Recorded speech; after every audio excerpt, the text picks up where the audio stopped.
Shabbat Shalom todos los días. Shabbat Shalom. Welcome, Brujín Jabaín.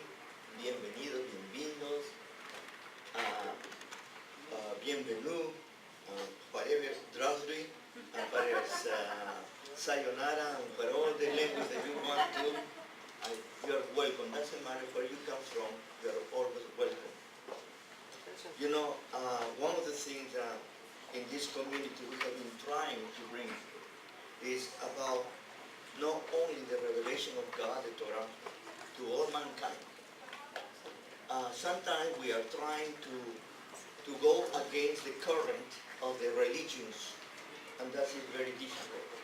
Why difficult? Because anytime that you say something that comes from the Torah, from the scripture, from the revelation of God, and suddenly a very well-established religion says something against the Torah, you have a conflict. And the conflict is very simple. Who do you trust? Do you trust the scriptures, or do you trust what men are saying to you? I like Jeremiah Hanabi, the prophet Jeremiah. I say that I have many prophets that I like it. Ezekiel is another one. Of course, Yeshayahu gives a very important place in my heart. All the prophets are very important. But one thing that we need to understand is that all the prophets spoke under the banner of the Torah. And this is very important to understand about revelation from God, because sometimes people do choose what to believe, what not to believe, what to take, what not to take, what to say, what not to say. We have been in a direction that we have been going through difficult times. And difficult times is because people are accustomed to hear what they want to hear. And they have tickled ears, you know, and only they like to dance according to the music that they like it. And if they hear something that they do not like it, they close their ears, or they say that's not true, without even taking care of what is the message or the words come from. In this parasha of this morning, VaYeshev, this is the parasha that basically we are going to see a very interesting development of the life of Joseph, and in between until the end of the book of VaYeshev, by the way, 14 chapters, from 37 to more than 14 chapters, from 37 to the end to chapter 50, we are going to see all these chapters talking about Joseph and the developing of the one that's going to be read. And in between that, you hear a little bit about the brothers, a little bit about Jacob or Israel sometimes, and you're going to see also, what's interesting, a very important development about the leadership on Israel. You know, one of the problems that sometimes we are not able to completely understand is about that we always say that the leadership needs to be in the head of one person. When you have two leaders, you have problems. No matter what, you're going to have problems. Sometimes it's difficult to understand how our Creator, blessed be His name, give us these revelations, and suddenly it looks like that our leaders start committing so many mistakes, and they are going to do so many wrong things that they are not as perfect as we wish they could be. You know, when you have a hero, you know, you want to see a perfect. You don't want to see the imperfections. Not long ago, there was a very in the American football, there was a very special player that suddenly was admired by many people, and suddenly he did something very bad, and you know, not only he was expelled from the league, but the poor man went out of business because he committed a mistake or he did something wrong. You know, and sometimes for those who are very, very well known, their heroes, say sorry is not enough. They pay with everything. But in the scriptures, especially in the Torah, you're going to see that all our heroes, all our patriarchs, all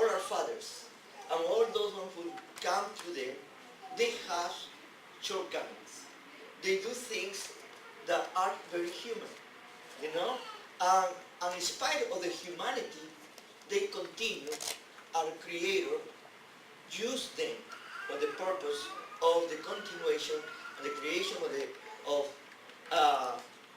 Israel, the people of Israel, and the Ansegula, these special singular people that are going to be the ones that are going to take the message of God to all humanity. And this is important to understand in very broad lines what is the message. Now, we call ourselves followers of Messiah, and we follow the principle that Jews and Gentiles together, we believe in the Messiah. And we believe that the Messiah is going to come in certain moments, and he doesn't come too soon. We're still waiting, holding our faith in that. Now, I have been teaching through other means, through certain conferences, through WebEx, about this idea that how the idea of Messiah was formed and was concorded or was put together.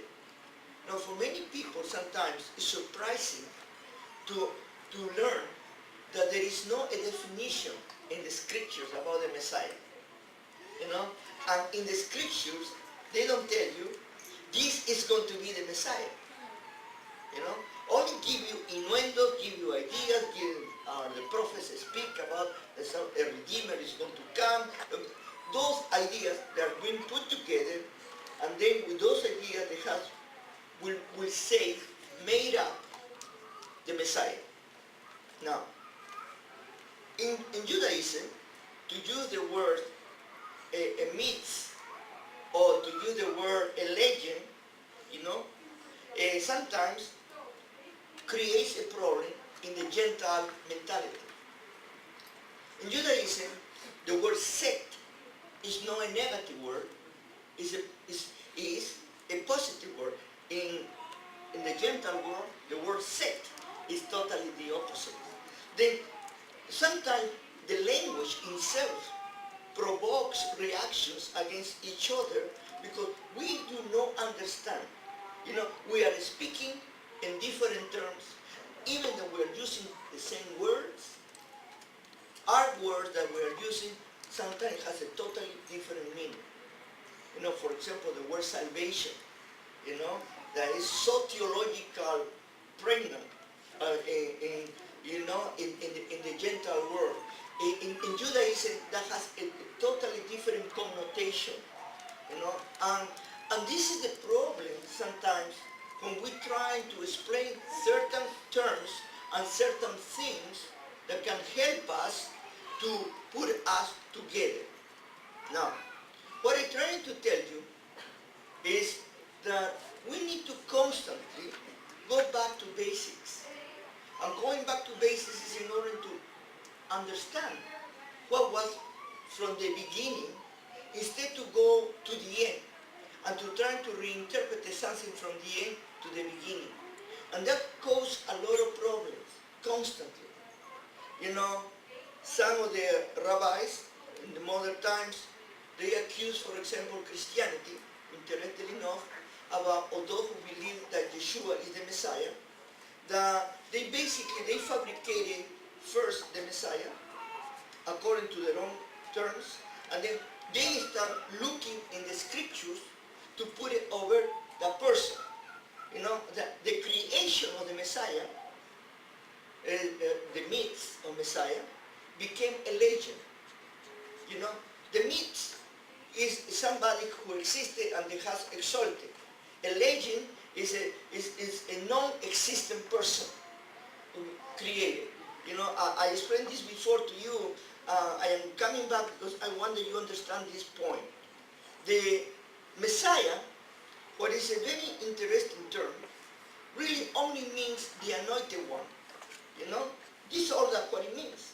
Now, in the scriptures, they speak about who are those who are anointed, especially the king, the priest, the prophets, and other special people could be the judges or those who make a vow could be anointed.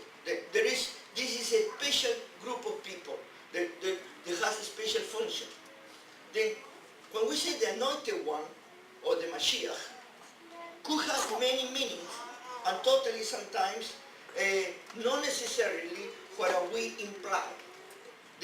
With the time has been, this term, Mashiach, Messiah, has been polished and has been made a little bit more concise, and they are trying to make it more precise. This is the problem about two different mentalities, two different ideologies, two different philosophies. Meanwhile, in the Middle Eastern mentality, the Middle Eastern mentality is a mentality about looking at the wholeness, looking at the totality.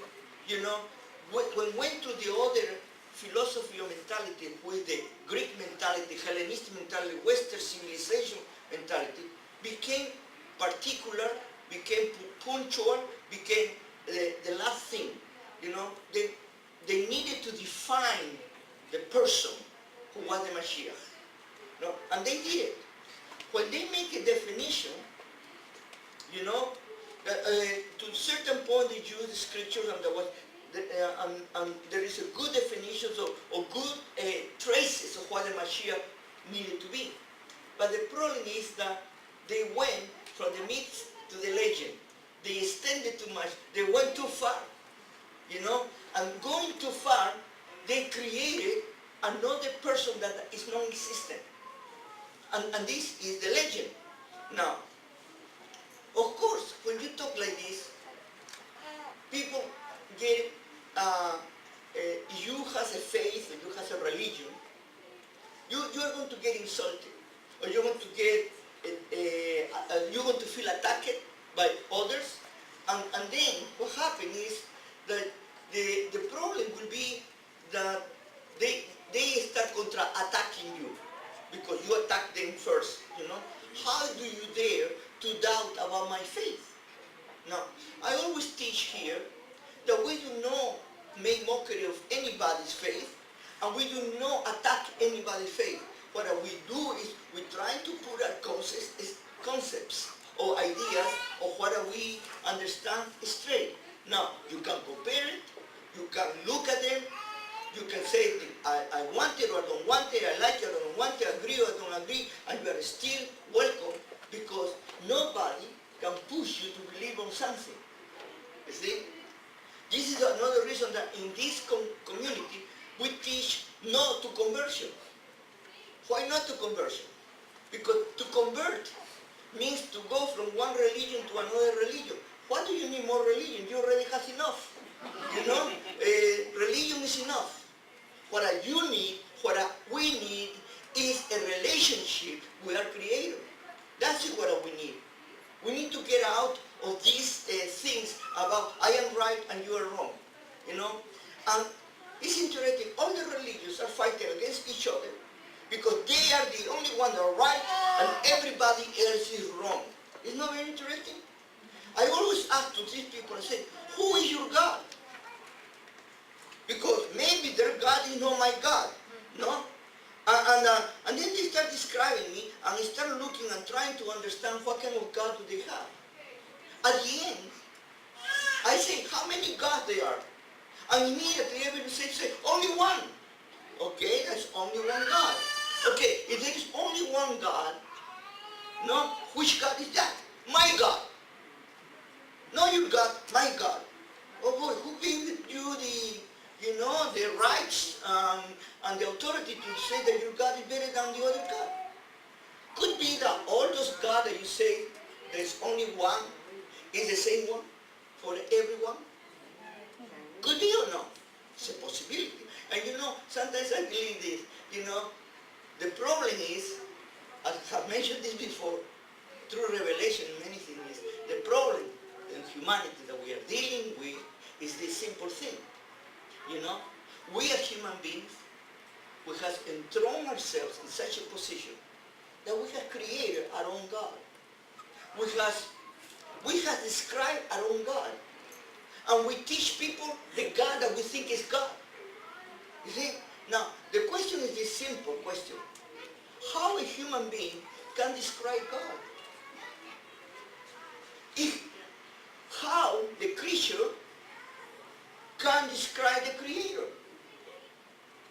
And that is a dilemma. And we need to be honest and humble ourselves to say, you know, I am very limited. And I don't have that capability to do it. Then, if we go back then, how God starts revealing his message to the people, we're going to see where he is leading us. And sometimes he leads us in a way that we are not very comfortable with. Or sometimes we are not totally obedient, but in spite of a lack of obedience, or little obedience, at the end, our God, blessed be his name, is going to accomplish his desires. In this parasha that I'm beginning in chapter 37, we start a new candidate of the. We finish with the patriarch. Not really finished because Jacob is going to be until the end too, but he's going to play a less role that has been played until this moment. Now the one that is going to play a very big role is his beloved son, Joseph, the son of his beloved wife, Rachel, the firstborn from Rachel. Now, but he had already had 10 children prior to Joseph, you know? And then it is Joseph who is named the leader of all the children, and he being the youngest one. No, and this sounds very distorted. Last week I told you about we Jewish people, we come from dysfunctional families, you know, and this is because, you know, we have so many problems. But I told you about that the Torah talks about themes, you know, subjects, ideas that are repeating over and over again. One of these ideas is, first of all, the rivalry.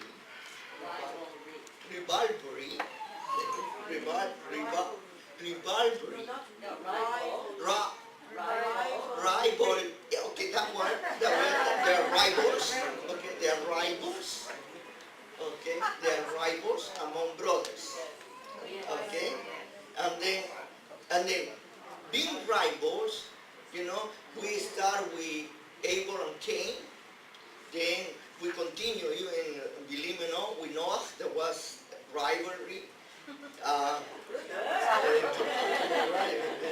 Then we continue. Abraham Avinu had Isaac and Ishmael, and then we have Jacob and Esau, and now he has 2 children. He has 12. And then imagine if with 2 they have problems, how much more problems they're going to have with 12. No, and this is important. And it's important the role of the father. This is always, you need to understand the importance of the role of the father. The father is the one that is going to give the guidance, he's going to tell them who is going to be in charge, and they needed to be obedient to their parents. That is very important, obedience to the father. The father will be the last word. Whatever he decided, they needed to take it. Then in this, in VaYeshev, start with a very obvious, one-sided situation that Jacob loved Joseph beyond anything else, all of his children. It's interesting why he didn't mention Benjamin. Now, Benjamin was at that time already alive, and his wife was already dead. But Benjamin, what happened? Benjamin, his name was Ben-Oni.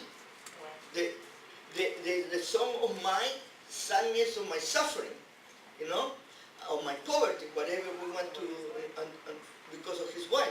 Then Benjamin will remind him too much the death of her beloved daughter Rachel, but at the same time, Joseph was the awaited, like Isaac was the awaited child for Abraham and Sarah, the same way was the awaited child for Jacob and Rachel.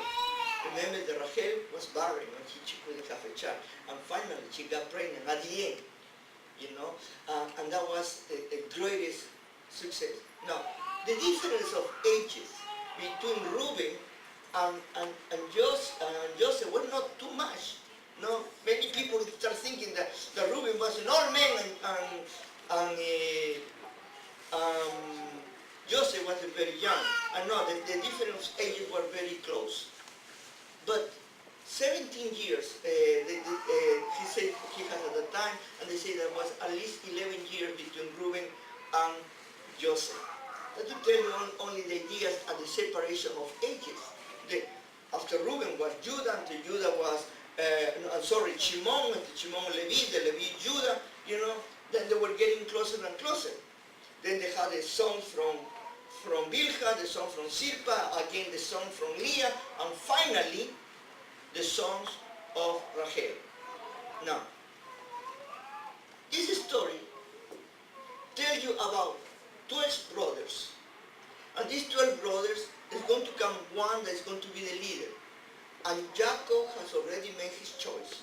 And this child, or this son, is going to be Joseph. What is the problem with Joseph? Joseph has many problems there already. Okay? Let's forget his character for a second, but let's look only from the position of him being a leader in the situation with the 12 brothers. First of all, he was not the oldest, was not the firstborn. In the case of the children of Jacob. Okay? Jacob could say, he is my firstborn from my favorite wife. But that doesn't mean that he was the number one. And it's interesting, looks like that in the Torah, there comes the idea that there is going to be to trying to fix this problem. In the Torah, they teach you about the the baby. It's confusing me. The Torah, I'm sorry.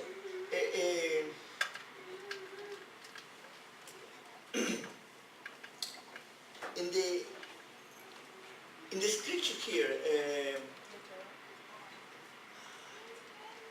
my thoughts.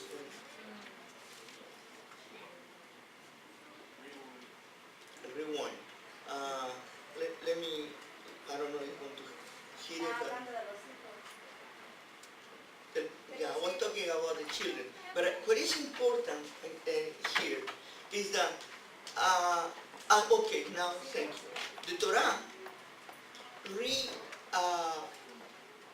made or correct this problem and teach that no anymore the father has the right to take the right of the firstborn from the non-beloved wife to give it to the loved wife. That's what I wanted to say. Thank you. There were many corrections, if you call it corrections, or were clarifications for certain situations. You know, our beloved rabbis and beloved they say that the Abraham, Isaac, and Jacob knew totally the 613 laws. You know, the Torah, but that is all wishful thinking. That is part of the Midrash. And sometimes we do not understand that there is a progressive revelation from God, and God keeps revealing and adding things to the thing that He has already given to us. It's very, very normal to give a little bit more ample explanation about certain things. There's nothing wrong with that. But anyway, then there are corrections, but in that moment, Jacob, as a father, had the right to do that. Okay? Even that was not right in the eyes of many people, as a father, he had the right to give the leadership to any one of his children. You know, was customary to give it to the firstborn. But we see prior to chapter 37, two things that happened. Okay? The first one is that Reuben had an affair with Bilhah, one of his wives. That already disqualified him as a leader. The second one, Shimon and Levi, they demonstrated they were very bloodthirsty and they wanted to kill everybody, very fanatic for the honor of the family, and they killed all the suitor and all the people from Shechem, with the circumcision and this kind of thing that you already know. Then if these three are disqualified, the obvious leader needs to be now Judah. Okay? I put it in order that you continue the follow-up. Because sometimes people read too fast and they don't understand. There are many, many writers, even if you go to the encyclopedias, the Bible encyclopedia, they say that the chapter 38 of this parasha is out of place. Looks like that it was put inside out of nowhere. But as you read in Hebrew and you understand there is a lot of connections, it's all connected, words, ideas and everything, because they need to connect two ideas. The idea was the leadership of Judah and the leadership of Joseph. At the end, we are going to see here also something very interesting. Look, when God speaks prophetically, sooner or later the prophet need to become the reality. And he leads his people for that prophecy. One of the ideas that come from the beginning is that Joseph needed to go to Egypt. Why? Because already was prophesied in chapter 15 of VaYeshev, in what we very well know Brit Ben Habetarim, in the covenant of the parts, that Israel was going to be a slave for 400 years. Then all those things, they needed to be put in action. Joseph was very comfortable in his house in Hebron. He was the boss and everything. He would never say, I am going for vacation to Egypt. He needed to be sent there in a way that he didn't realize that he was sent there. All of this we need to look in the description of this beautiful narration that is so beautiful women, interwoven. Now comes the next thing. This is one part, seeing why things happen in the way it happen. Also, we need to look about Judah. Remember, Judah is now the one that's going to be the successor, because the three first brothers have been disqualified for that position. And from the other side, Jacob knows very well that the most capable, now we are talking about capability. Now we are not talking about right, we are talking about capability. Okay? It's Joseph. Joseph has shown that he has a very high IQ. He's a very intelligent, great administrator, and bossy. And that all of those things, that you need to contemplate in a good leadership. Now, when all of this is developed, when we read here that he was the son of his old age, that is a totally misunderstanding in many ways.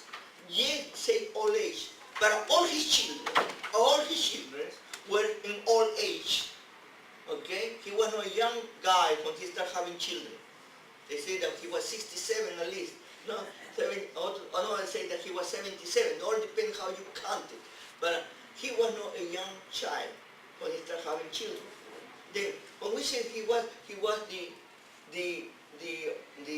the child of his old age, what about Benjamin? No, then what is really Sekunim means? Old age. Also, Sekunim had the idea of wisdom, or the idea of somebody who is very capable, and this is what I prefer to look at from the point of view. As a father, he saw the capabilities of Jacob, and he loved him over.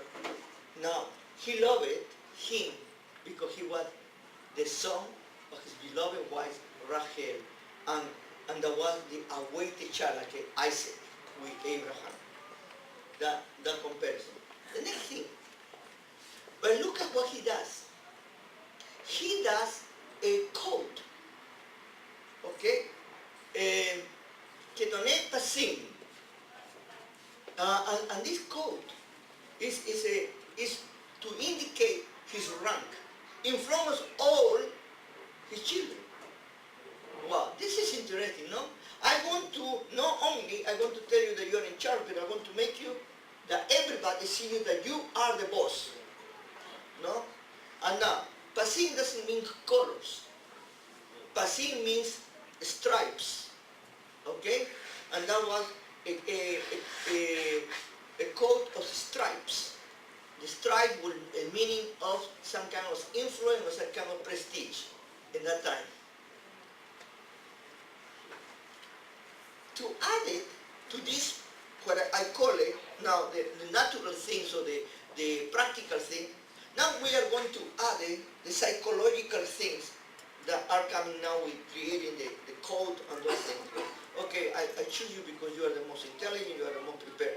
But now comes little young, the Nahar, a young man, Joseph. And he becomes a tattletale, you know? And he starts talking about his brothers. In the Mirashim, you're going to see that what he was talking about his brother. Not that they were lazy, but sometimes they say they were lazy, they were not doing their job, but basically one idea came out very clear because of the relationship with him, with the sons of the maids that he was with, that the children of Leah looked down the children of the maids. Even they were their brothers, they considered lower class. No, they were not as good as they were because they were the principal wife, Leah. Even that they knew the beloved wife was Rachel. There was already there a sense of problem between them, and that was already boiling. To add malice to this, we can say this, he started having dreams. You know, it's interesting that he has, in the whole picture, he has 3 sets of dreams, double dreams, you know, 2 dreams about himself, 2 dreams that he interpreted in the prison, and 2 dreams that he interpreted to Pharaoh, you know. It's interesting about the sets, but in this set of dreams, basically he put himself above everybody else, including his father and his mother. Now, at that time, his mother has already died. Then many suppose that his mother was Bilha, because was the one that took care of him after Rachel died, because Bilha was the mother, was the maid of Rachel. But whatever was the case, what he's saying is, Jacob is saying, you putting yourself about me and everybody else, the mothers and your own brothers. And the brothers, they say, you are almost declaring yourself king over us, and that we need to bow ourselves to you, you know. And interestingly enough, at the end they say that they hate him, you know. They dislike him with passion. They couldn't even look at him and talk to him peacefully. In other words, they wanted to kill him, you know. But he was a spoiled, rotten guy, and comes and Jacob kept all those words, okay, that he heard. And it's going to be very interesting. We're going to see later on, when I am getting too much ahead, but I'm going to give you this simple idea. When he was told that his son was alive again, he remembered these words, and then for him was not impossible to believe again that his son was alive. Anyway, but I am getting too far. This is the father see the situation, and he wants to blend the situation, to minorize the situation. His brother goes to take care of the flock, you know, for pastures, and he is the only one that stays at home. It's not strange. What is telling you? He's the boss. The boss doesn't go with it. But the father said, you know what? It's better that you go to see your brothers. And why? Not to do a tattletailing, But I want that you start getting a better relationship with them, because they really dislike you. And then trying to make it nice, trying to fix the situation. He goes looking for his brother. He's obedient to his father, very obedient. And he arrived to Shechem. Many people say that Jacob was afraid that in Shechem, already what has happened with Dinah and all the situation, that maybe still the people wanted to destroy the brothers, the children of Jacob. To make you the story short here, he doesn't find him. There is a man who finds him. It's interesting. A man, another Ish. And this man, according to the sages, is an angel. And he has a conversation finally, it's the angel who asked him, not him who was the angel. And then the angel tells where the brother could be. And he said, I am looking for my brother. Oh, I said, they are all over there. How he knew? Well, many things that we can say that is only for the structure of the story. Okay? In order that he went further. And then, when he arrived to Dothan, his brother see him, and how he's going to go to see his brother? With his beautiful coat. What happens when you go with your beautiful coat and already your brother don't like you? Okay? What are you doing when you're showing your coat? You're showing your colors. How many of us, they has a team in the football or basketball or on hockey, whatever, and we wear insignia of the club, and we go outside, and especially when we play against another team. And when the other team see you that emblem and what they want to do, they want to kill you, This is something similar. He's showing off. And the brothers immediately, they decided that they need to kill him. But comes Reuben, and Reuben trying to pacify them. They say, we cannot have blood upon us, upon our own brother, and things like that. They put in a pit, and then all of you have read the story. Then it's Judah who intervenes, and now it's very obvious that here already is showing you who is the leader among the brothers. Reuben could give his opinion, nobody obeyed him. Judah said, let's do this, and what's done? Now, in this story about the Ishmaelites and the Midianites, by the way, and the ending, there are many, many conjectures among the sages, and there are many ways to interpret that form.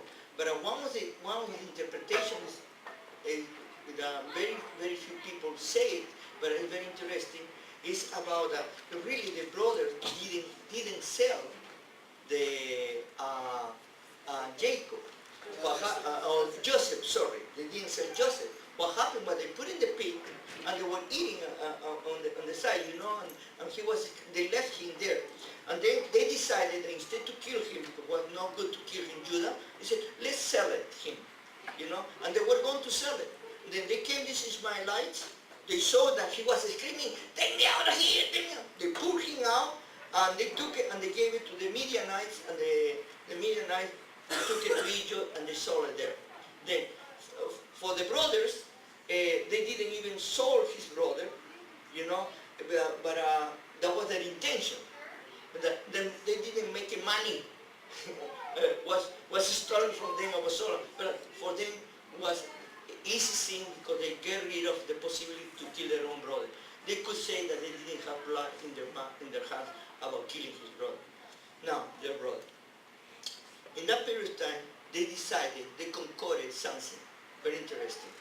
Judah said, let's kill a goat, and let's break the coat, put it with blood, take it to our father, and let's see if our father can recognize it. And they create it. All this idea, the word recognize it, Nahakar. It is repeated with Judah also when Tamar sends those elements and they say, tell him he can recognize. And it's the same word that with Jacob and his father Isaac, that he can recognize him as Esau. The word recognize is repeated over and over to give you an idea that we need to recognize it. his brother recognized Joseph. All of that is going to go until the end. The story goes in that way. And the beautiful Hebrew, they tell you a beautiful story through the words. You know, and you flow in that story. Sometimes when you read it in another language, you lose many of those beautiful links. And that's why there are people who say that there is no link between the story of Judah and the story of Joseph, and they put it inside because they have never read it in Hebrew. Okay? It's obvious in Hebrew there is a lot of things that connected. The other thing that we need to see the connection here is immediately he saw come the interlude, and this interlude is the story about Judah. You know, they say that Judah went down. Every time the scripture say went down, this is another word, Jared, went down. It is repeated over and over. Joseph went down. Judah went down. You know, the brother went down to Egypt. That this going down, okay? And the idea of going down doesn't mean to go up. It's the opposite. Going down, what it means is you're worse than before. No, this is all like a lot of pictures that you can see it in this drama. Goes and he leaves his brothers, and he goes to live by himself, and he got involved with the Canaanites, and he committed. Even that doesn't tell you directly, the idea is that there was a prohibition about marrying Canaanites. And Abraham and Isaac didn't want that the children marry Canaanites. Look at Isaac disobeyed his father, he married Canaanites and created a problem. You know, the Canaanites was a no-no, don't marry them. You know, why? What is the idea? The idea was to protect Israel.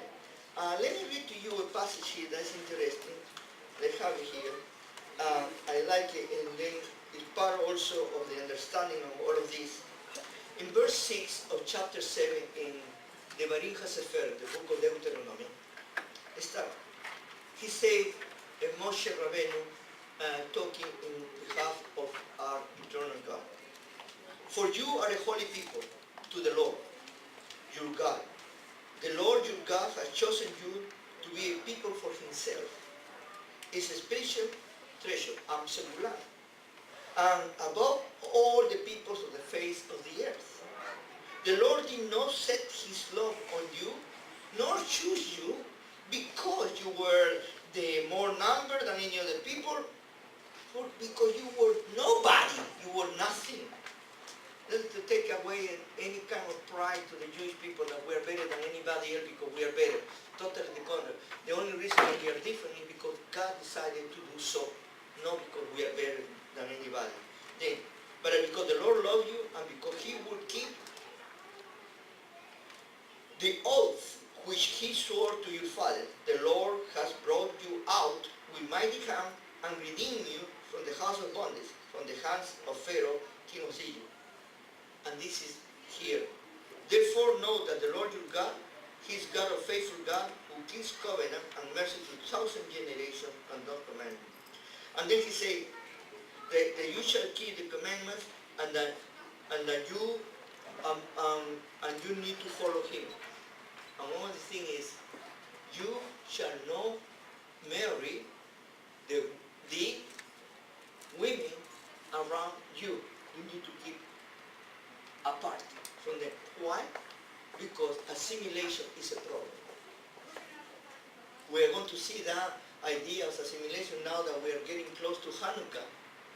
No? This is the problem about assimilation. When the Jewish people lose their identity, they lose to be sparks, to be light to the world. And when they lose that, it's like a salt that does not have any taste. Then like our Messiah Yeshua was speaking. You know, I tell people about this and they say, no, but this is for everybody. I say, it's for everybody who have been chosen by God, yes. But remember, when Yeshua was giving the Sermon on the Mount, he was not talking to the Gentiles. Sorry to my Gentile friends. Okay? He was talking to the Jews. And I say this not a matter of pride, but a matter of understanding that God is asking Israel to be Israel. Because Israel stopped being Israel then we are in troubles. This is the reason that Israel is not a race, as many people want to make it. Israel is a chosen people. What I mean a chosen people? Who choose God himself, blessed be his name. This is the reason that being Israel means being part of the world. In a very small, because you have a special task. Then, here, Judah, going back to Judah, Judah is the person who also going to play a very strong role on leadership. He the one that literally sold out his brother, saved his life but sold out his brother. He made his conscience was terrible when he took all this, the coat with blood, and he asked his father, and recognize you, and you know, supposedly mourning for a dead son is a month. He'd make it a year. He make it the rest of his life. He was mourning his son until he was told that his son was alive. That tells you how bad was Jacob. No, fanatic to the end. And here, can you imagine how Judah felt? And he went with the Canaanite. He married a Canaanite woman, and he had 3 children. And one worse than the other, you know, and 2 of them died. And the youngest one, he needed to keep it alive. He was afraid that was going to die because his oldest son married a girl called Tamara, you know, that was palm tree. And this woman plays such an important role in the revelation of God. You know, she's a Canaanite. The worst of the worst that could be for the Jewish people. And it's a Canaanite woman who has this in her heart to keep the lineage from where our Messiah will come. Our King David will come.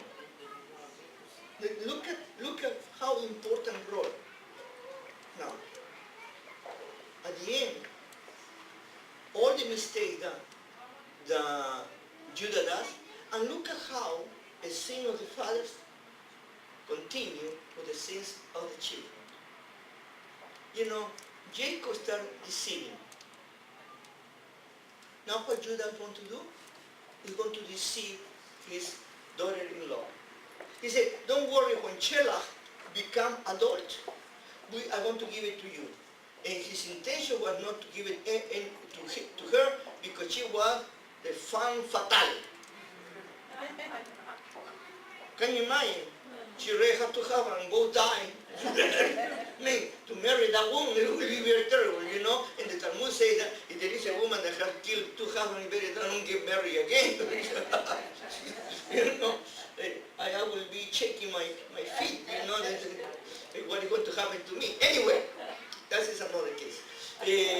But here, what is interesting is that he deceived his daughter-in-law. And his daughter-in-law becoming like a Nabuna, no, a widow, a divorce that couldn't marry, and she wanted to have children, and in her heart, she wanted to give children or descendants to Judah. Because I am pretty sure that Judah had already, living with them, and Judah has told them that I am now the number 1 of the whole Israel, and we need to have children, and they're going to be kings, so they're going to be special. And she had that desire to give it to him. But Judah, they always stopped it. Didn't want it. And suddenly, one day, Judah goes to the field with his friend, another Adulami, and they go to have a party. And in the way there, he finds, you know, a precious, beautiful woman there and was a kedusha. The word kedusha is the word means holy, no, separated. It's a separated one, because many people they say, I am holy. Be careful what kind of holy you are. Well, you're separated to what? She was separated to prostitution. And what it means is that the interpretation is that she was one of the holy prostitutes of the Canaanites. Okay? Then even that is telling you about how low he went, because he was having relationship with a prostitute that was through another god. Even idolatry. Sometimes people don't see the whole picture. Sometimes it's horrible. You know? More and more he was going down. But in this relationship, she asked him to give it a goat. It's always midah kenek midah, measure for measure. You know, he got a goat, he killed it, and deceived his father, Jacob, about. Now, this woman is asking a goat, and she is deceiving him. Finally, when he heard that his daughter-in-law got pregnant with another man, no? You cannot get pregnant by the year. What happened? I have seen certain cases that they talk about that, but it's another thing. I don't want to talk about that. But anyway, what they do? You know, he immediately get a burst holier than thou, and for them, the honor of the family was more important than anything. You know, look at Islam today.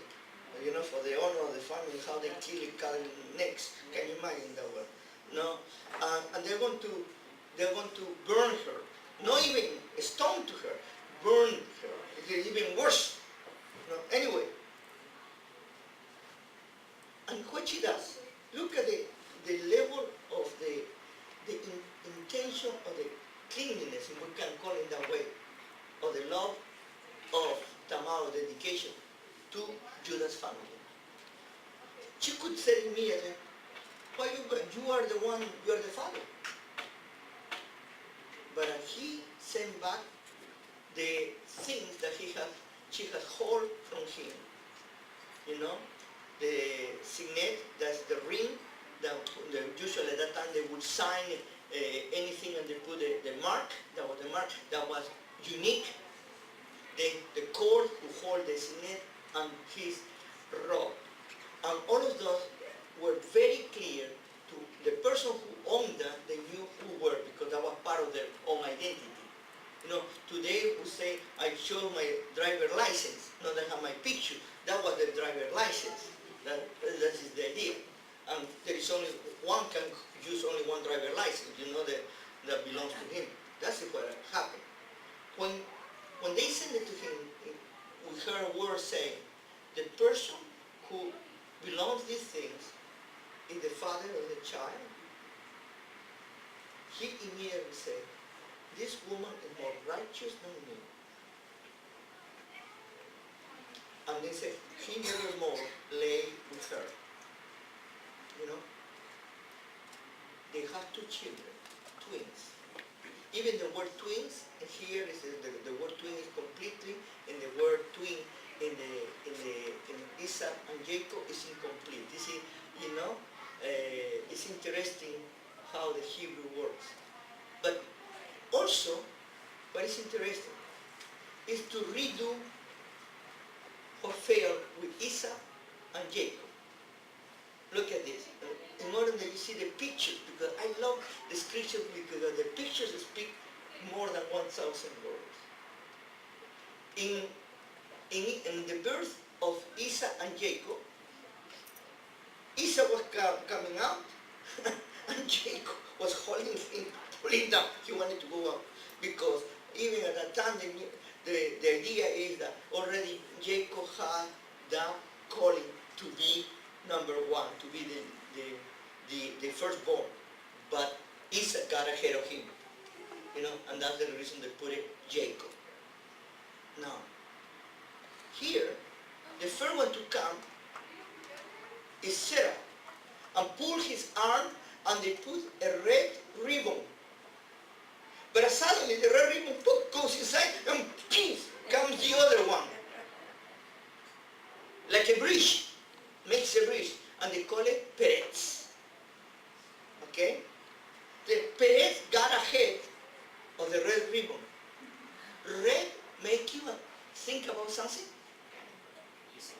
Esau. You see the connection? This time was the right way. And Sarah also had descendants. And they had known people, you can see in the scriptures. But what is interesting here is like they arranged the mistake, the prior mistake from Jacob and Esau.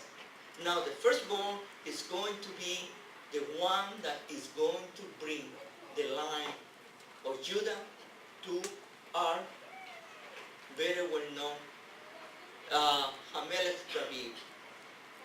No, David Hamelech is David Hamelech, the King David, is the one that is going to be the extension.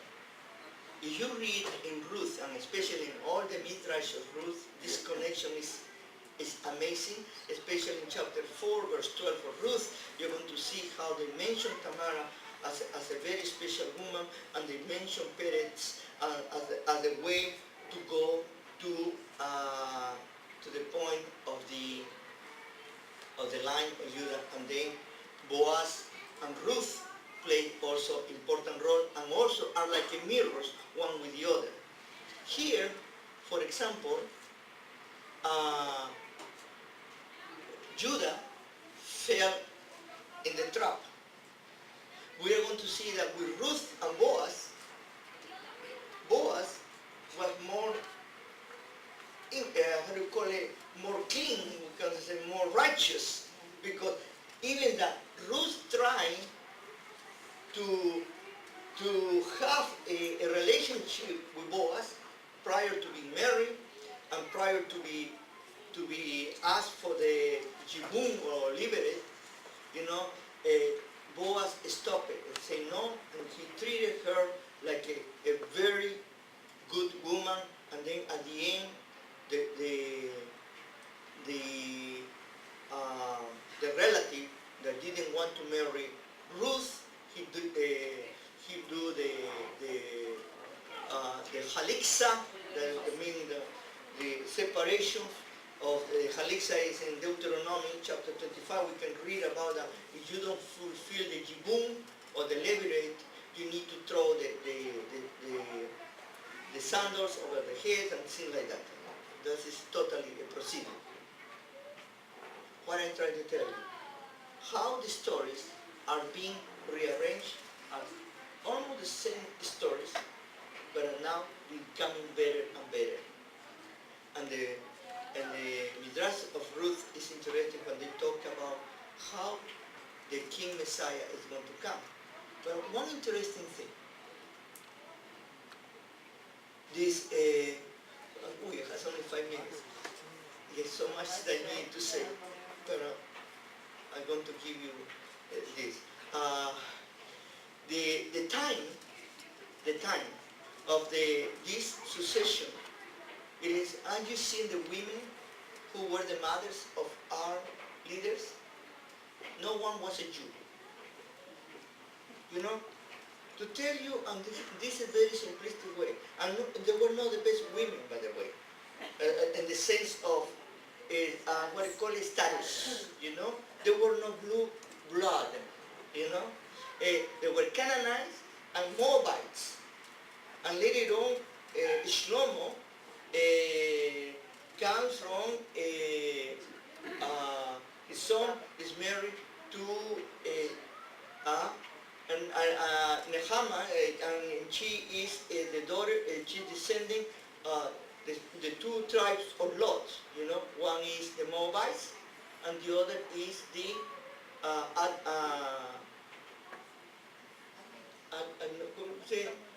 Ammonites. Okay, the Ammonites. And this is to tell you how our lineage is not the best one that we can tell you about the Messiah. The Messiah comes from a very, his son. Okay.